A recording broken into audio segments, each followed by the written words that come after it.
Behind all these closed doors live some of the most famous people from stage and screen for the last 40 years. Jack Nicholson, Jimmy Hill, Al Pacino, Joe Pesci, John Hurt, Roger Moore, and the Rolling Stones. Oh, and me.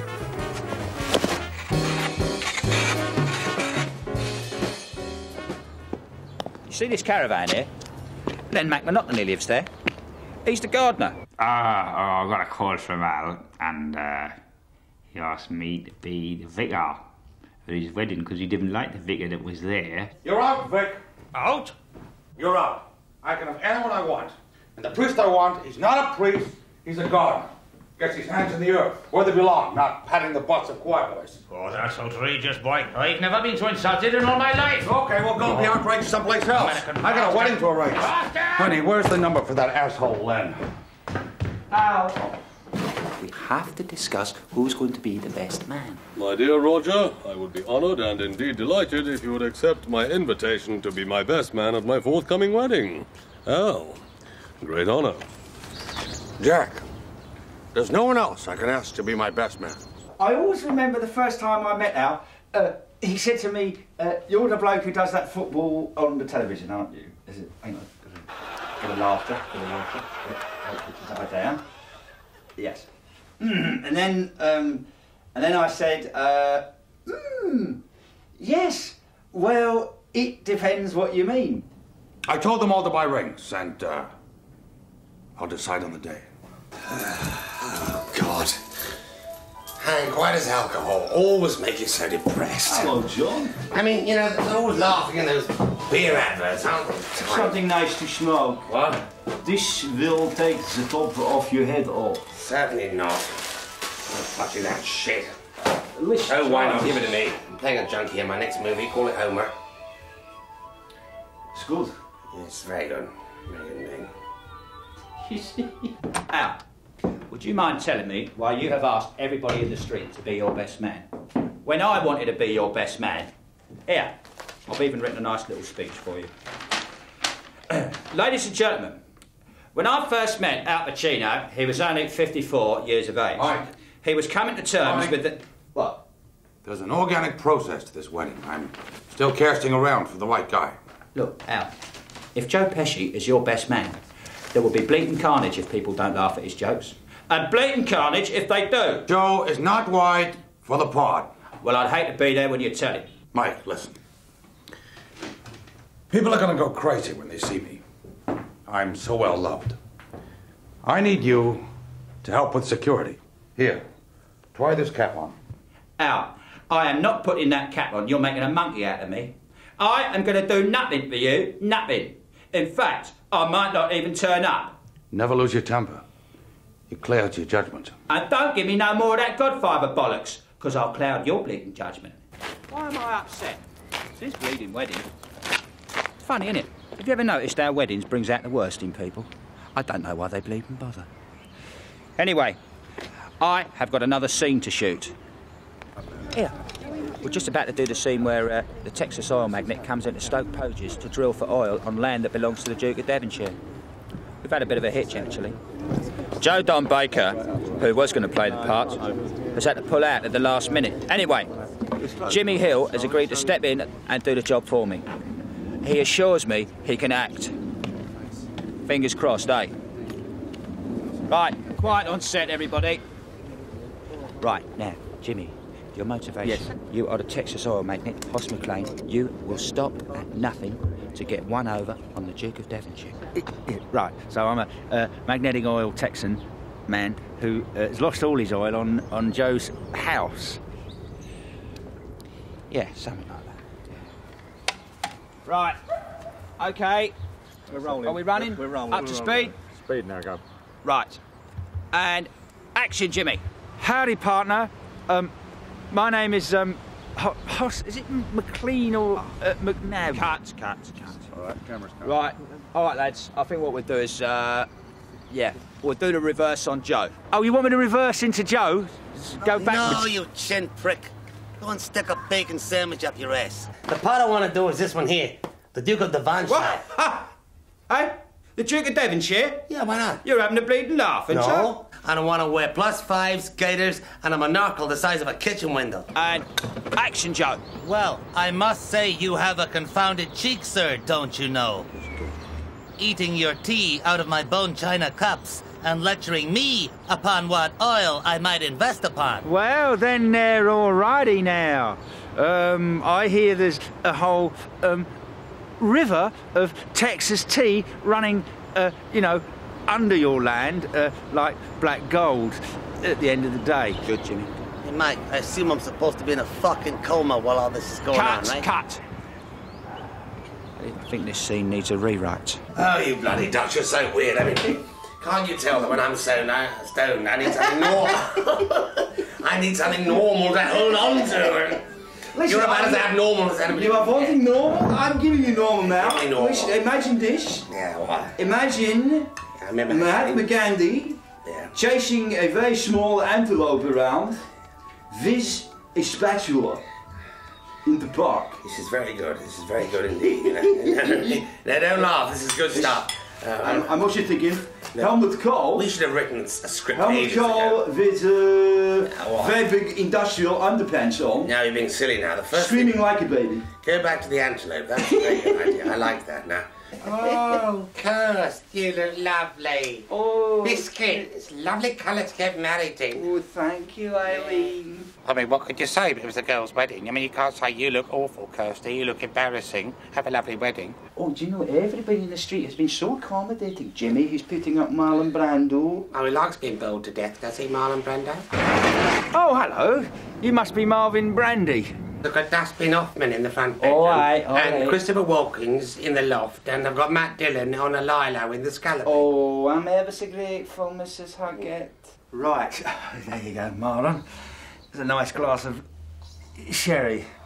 Could you bring it over to me? I'm very jet-lagged. Oh, sorry. This is great. It's lovely to have you here, Marlon. It's really, really good. I think it's time for a bit of reminiscing here, a bit of nostalgia. See, I'm a football man, Marlon. I don't think you have association with football over in United States of America, do you? Now, Marlon. Now, this is a great game. This was the replay against Manchester United at the Cottage. Now we got a draw up there at their place. Square ball. Your room service? Yeah, first up, get this fuck out of my room and take the soda. Right, that's your bedroom in there, Dustin, and no smoking, otherwise they'll be held to pay. Right, this is important, the toilet. Very atmospheric here, kind of gothic. When you flush it, you're watching, you go down, up, down, like that. Otherwise you get an unwanted guest coming back at you. An unwanted guest, okay. Actually, if you want to do a number 2, you better use the pub.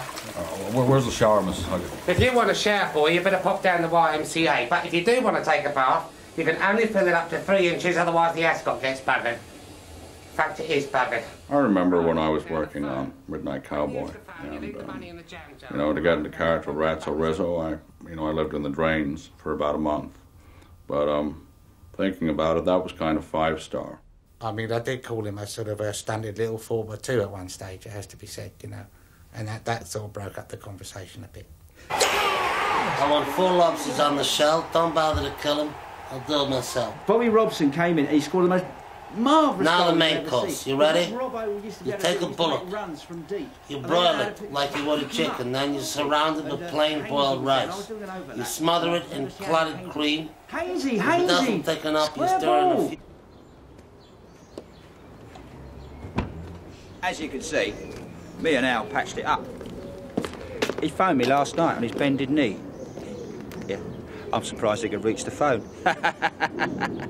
Anyway, turns out I am the best man for the best man. Well, you've got to help your mates out, haven't you? Blimey, is that the time? I've got to go and get the groom out of bed. Oh, Mike, I'm so nervous. I've been fighting all night. Nice. Have you got the ring? Yes. Now, you're going to say all the appropriate things about me at the wedding, like how Kirsty's lucky to have a guy like me and Yes, that kind of shit. Of course, of course. Okay. Now, I've spoken to Len. Uh-huh. I'm not sure if he heard me because he just looked at me funny, but I think he got the gist of it. Yeah, have you booked the hotel? Yes, the Red Line in Boscombe. Yeah, the Dickie Henderson suite. I hear it's lucky. That's right. Now, you will get the 5:20 from Waterloo and you will change at Reigate. We change at nothing. We travel in a sealed train. The guard is told that a Mr. and Mrs. Stuart O'Leary will be travelling in the forward armoured compartment. If he comes to check our tickets, I will shoot him dead. If 2 guards appear, I will use Kirsty as a body shield and fight my way to the engine. All over the world, there are people who want to kill me. And on my death, I couldn't bear to leave so many people grieving. I will take the gun. You won't be needing that, because this is your wedding day. And you won't be bleeding killing anybody. So much to organise a son through. Hello, Mike. Hello, Dave. Hello, Jeff. Yeah, nice to see you. Well, should be a good do. Right, thank you. Let's have everyone in a nice group. You got to treat them like kids, really. All right, Marlon. Oh, for Christ's sake, breathe in, mate. You've had too many lunches. Stupid old cars in this country. Get out of the way. Where's Al? When's Al getting here? Al's not here yet. I thought it was his wedding. Yeah, it is his wedding, Marlon. Well, all these people. Keep him out of my way. Keep out of my way. He hasn't worked in years.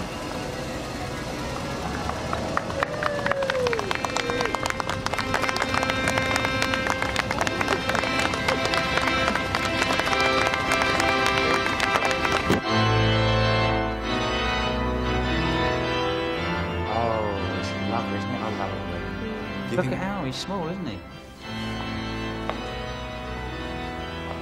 Oh, you're getting underage. You look beautiful. Are you ready, Al? In your own timeline. Really beloved, we are gathered here in this beautiful church to see that the wedding of Al and Kirsty Gonzalez. And so, now, Alphonse, Gregory, Perry, Spumanti, Hogalocti, Ferrando, Decimenti, Cataloni, Maratoni, Patino.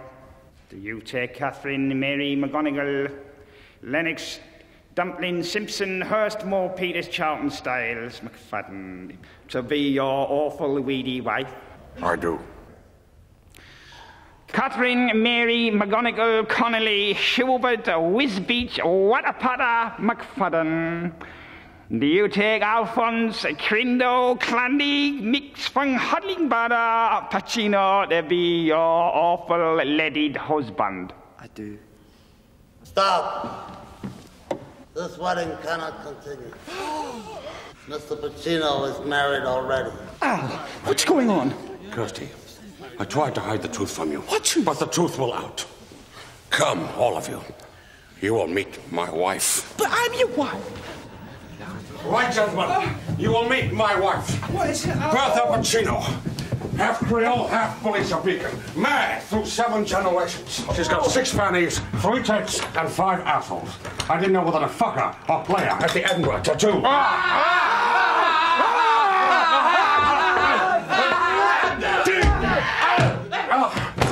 Yeah, this is why I drink. This is why I kill. This is why I live on Stella Street.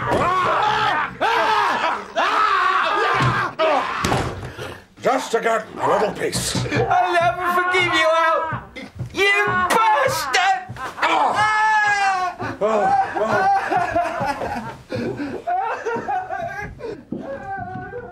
Okay, Tammy. Cut the straw shooting shit and get your ass back to Central Casting. Anytime, Al. Anytime. Okay. Well, Mike, that was a close shave. I couldn't go through with it. I'm a free spirit. I'm an artist. And most important, I'm rich enough to do what the fuck I like. I wouldn't have treated a bleeding guppy the way you treated her. That was totally unacceptable behaviour. And I never want to see you again. Ever. To live, you have to lie.